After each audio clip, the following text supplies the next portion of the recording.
Semaine 14, jour 5. Bonjour et bienvenue à notre série d'études méditatives Dieu au quotidien sur la lettre de Paul aux Romains. Nous en sommes au 5e et dernier jour de notre survol du chapitre 13. Et nous allons réfléchir ensemble aujourd'hui sur les versets 11 à 14. Ce passage parle de la façon de savoir en quel temps nous vivons. Comment réagissez-vous face au temps que nous traversons, face à l'obscurité du monde actuel? Êtes-vous déprimé? Devrions-nous abandonner? Devrions-nous simplement attendre le moment venu pour nous d'aller au ciel? Au verset 11 à 14 de notre chapitre, l'apôtre Paul compare les circonstances de ce monde à l'obscurité qui précède l'aube, et nous dit en quelque sorte, voici ce que vous faites si vous savez en quel temps vous vivez. Sortez de votre sommeil, abandonnez vos mauvaises habitudes, prenez-en de bonnes, et ne vous préoccupez de rien d'autre que de Jésus-Christ. Paul vient de préciser qu'en aimant notre prochain, nous accomplissons toute la loi. Et il poursuit en disant « Cela est d'autant plus important que vous savez quel temps nous vivons. C'est l'heure de vous réveiller enfin du sommeil, car maintenant le salut est plus près de nous qu'au moment où nous avons cru. » Ne nous apitoyons pas sur nous-mêmes ou sur le monde qui périt. Ne nous réfugions pas dans la lecture et l'étude de la Bible tout en ignorant le monde qui nous entoure. Ne restons pas dans la communion avec des chrétiens seulement. Sortons de notre torpeur. Plus nous prenons conscience de ce qui se passe dans le monde actuel, plus les circonstances qui nous entourent sont mauvaises, plus nous devrions être motivés, en tant que croyants, pour agir et rester vigilants. Soyons vigilants. Le jour va se lever, levons-nous avec lui. Que l'espérance guide notre vie quotidienne. Le salut complet que Jésus-Christ a promis d'apporter à la fin des temps est plus proche maintenant que lorsque nous avons cru pour la première fois. L'espérance est notre alarme. On comprend pourquoi Paul nous invite à la vigilance, que cette espérance nous réveille. Une fois réveillés, dès que nous sortons de notre sommeil, nous devons nous préparer à servir Dieu en veillant à ne pas nous égarer. Nous lisons ceci au verset 12. La nuit est bien avancée, le jour approche. Débarrassons-nous donc des œuvres des ténèbres et revêtons les armes de la lumière. Nous nous réveillons parce que le jour approche. Et c'est tant qu'il fait jour que nous nous débarrassons de tout ce qui nous empêche de combattre pour Dieu, de tout le poids de nos mauvaises habitudes. C'est aussi à notre réveil que nous nous revêtons d'une armure spirituelle que Paul appelle l'armure de la lumière. Dans sa lettre aux Colossiens, au chapitre 3, versets 9 et 10, Paul précise de quoi il s'agit quand il dit « Vous vous êtes dépouillés du vieil homme et de ses manières d'agir, vous avez revêtu l'homme nouveau qui se renouvelle pour parvenir à la vraie connaissance, conformément à l'image de celui qui l'a créé. » Le jour va se lever, dit Paul. Mais nous savons bien sûr qu'il a écrit cela il y a plus de 2000 ans. Comment ce jour pourrait-il être sur le point de venir? Que voulait dire Jésus quand il proclamait qu'il reviendrait bientôt? Eh bien, depuis plus de 2000 ans, nous attendons avec impatience le retour imminent de Jésus. Il se peut certes que Jésus ne revienne pas aujourd'hui, mais il pourrait revenir n'importe quel jour. Nous ne savons ni le jour, ni l'heure, répétait Jésus à ses disciples. Lui-même sur terre ne le savait pas. Et depuis plus de 2000 ans, les chrétiens vivent chaque jour dans l'attente de ce jour qui pourrait arriver d'un moment à l'autre. Nous anticipons donc quotidiennement son retour, nous l'attendons et nous nous y attendons en même temps. C'est pourquoi nous nous débarrassons des actes des ténèbres dès maintenant, sans attendre. Et pour y parvenir, nous revêtons à la place les armes de la lumière. Quelle image puissante! Nous ne sommes pas comme des soldats perchés sur une haute tour, en train de lancer des flèches ardentes sur le monde damné. Nous sommes nous-mêmes revêtus de la lumière de Jésus-Christ, qui a dit « Je suis la lumière » et nous a dit « Vous êtes la lumière du monde ». Les armes que nous portons ne sont pas destructrices. Nous nous revêtons d'armes de lumière, d'armes de vérité dans un monde de ténèbres. Les armes de lumière nous protègent du mal. Le monde actuel est rempli de choses mauvaises qui pourraient nous faire du mal, de choses mauvaises qui pourraient nous tenter. Nous revêtons donc l'armure de la lumière, l'armure de la vérité de Dieu, de l'amour de Dieu, de la force de Dieu. Nous ne dormons pas, nous rappellent ces versets. Nous sommes des soldats de la paix, mais nous luttons contre le mal. Il nous faut rester éveillés et vigilants. Nous ne restons pas assis dans notre coin à nous plaindre de l'état du monde, et encore moins à juger le monde. Paul a considéré sa vie d'apôtre comme une course. À la fin de sa vie, avant d'être mis à mort sans le mériter, il a dit « J'ai terminé la course ».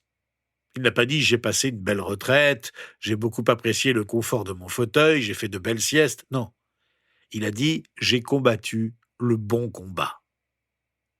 Nous avons certes tous besoin de repos, mais le repos a sa raison d'être.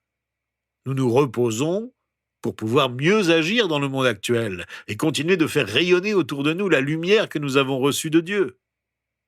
Le repos perpétuel viendra lorsque nous serons auprès de Dieu. En attendant, nous relevons nos forces pour pouvoir être actifs jusqu'à la fin. Ce n'est pas simplement une décision. Je vais être une lumière dans un monde plongé dans l'obscurité.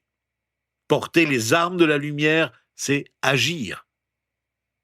Cela ne peut se produire qu'en choisissant de faire quelque chose pour le bien des autres, que ce soit par la prière fervente, par l'aide qu'on peut leur apporter, quelle que soit la forme de service que nous pouvons rendre généreusement. Saisissons chaque occasion. Restons attentifs. Mais avant tout, débarrassons-nous de tout ce qui peut rester en nous de ténèbres.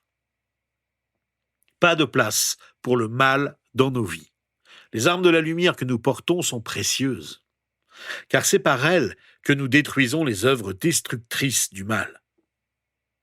Nous ne pourrons pas briller auprès des autres si nous nous laissons tenter nous-mêmes par le mal.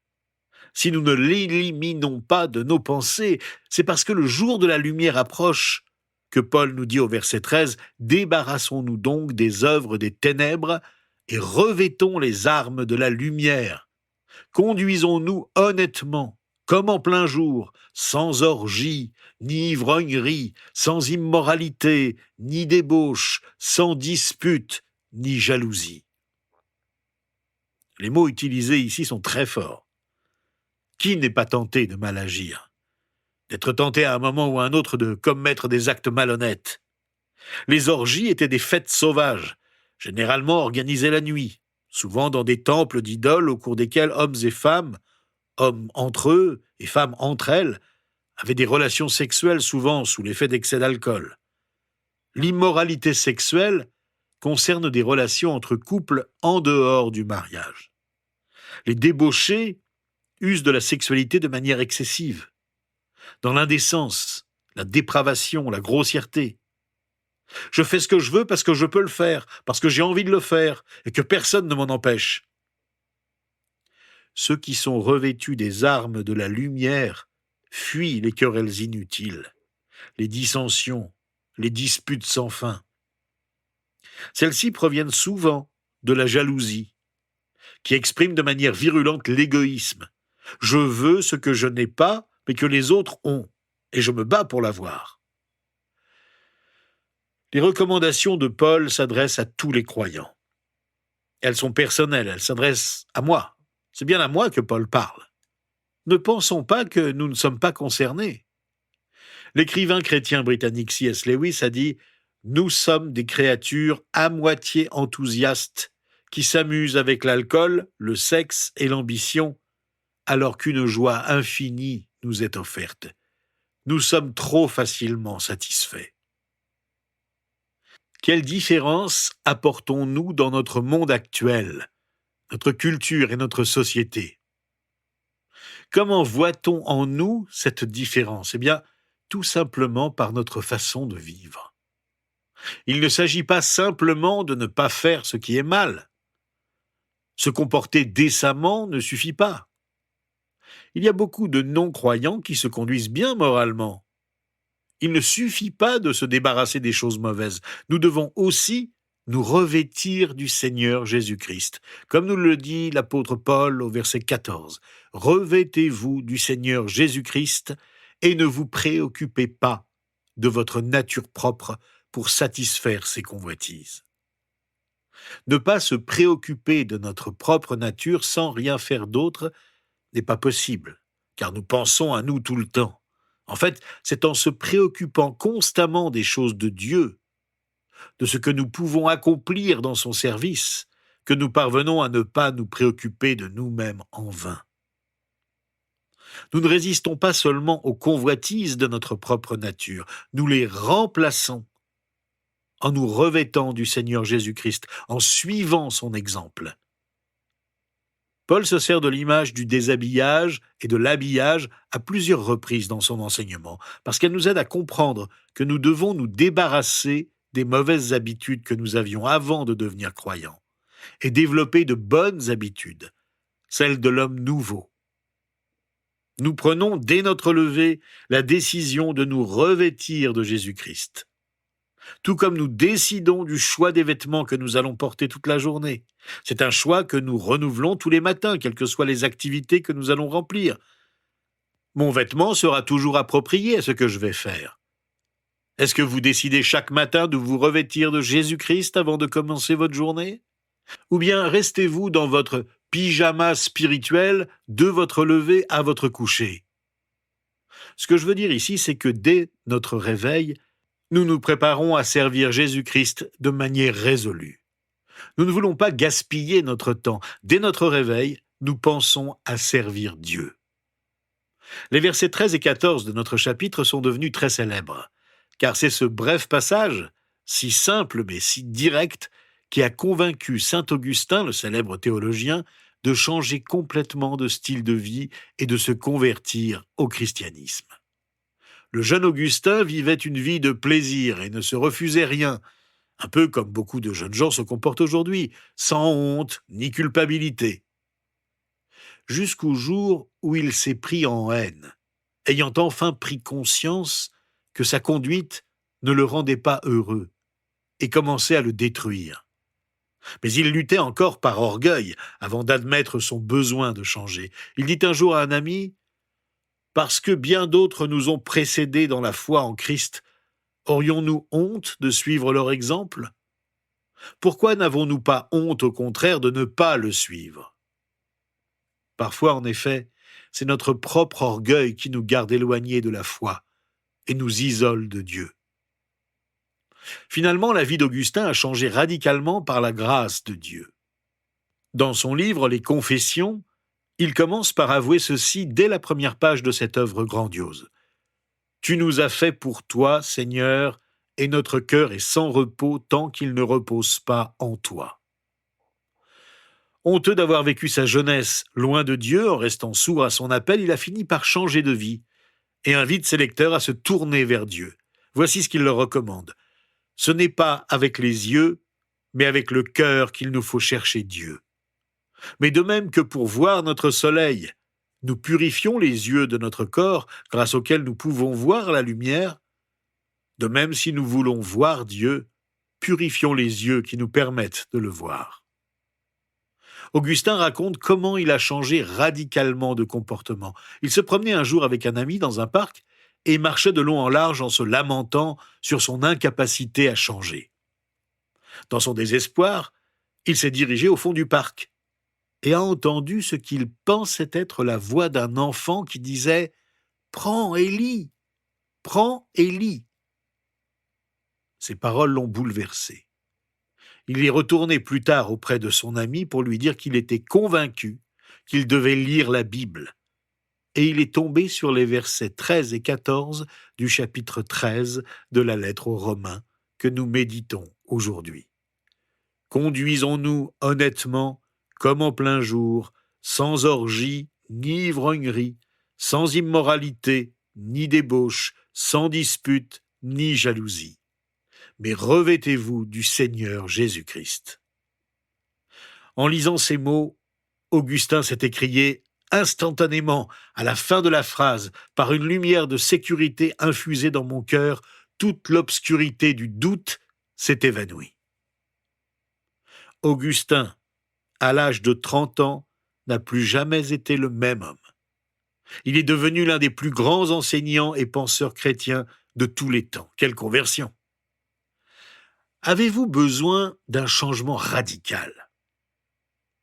Avez-vous besoin de retourner vers Dieu et de donner à votre vie une nouvelle direction, celle que Dieu nous offre en Jésus-Christ, le modèle de notre foi?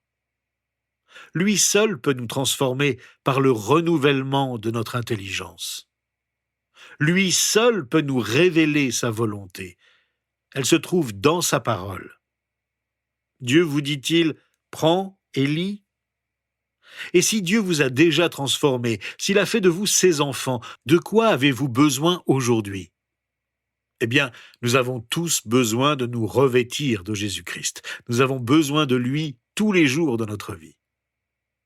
Prions pour que Dieu nous donne la force de changer radicalement si nous en avons besoin. Et renouvelons notre décision de nous revêtir de lui chaque matin. Seigneur notre Père, nous prions ensemble pour que tu nous aides à nous réveiller de nos vieilles habitudes, de notre torpeur. Nous voulons nous débarrasser de tout ce qui nous empêche de t'appartenir complètement, de nous consacrer entièrement à toi. Nous voulons nous revêtir des armes de la lumière. Nous te supplions de dissiper le doute quand il s'installe en nous. C'est en te servant qu'il disparaît et que l'espérance nous habite. Nous te faisons confiance. Permets que par notre adoration et notre conduite, nous nous approchions toujours plus près de toi. Nous ne voulons pas dépendre du passé, mais renouveler notre engagement à te suivre et à te servir chaque matin. Le jour de ton salut commence à poindre, Seigneur. Nous sommes prêts à agir, à œuvrer pour toi avec une joyeuse anticipation. Que l'espérance ne nous quitte jamais.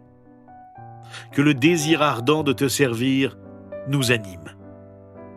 Nous te demandons tout ça au nom de Jésus. Amen. Eh bien, rejoignez-nous la semaine prochaine.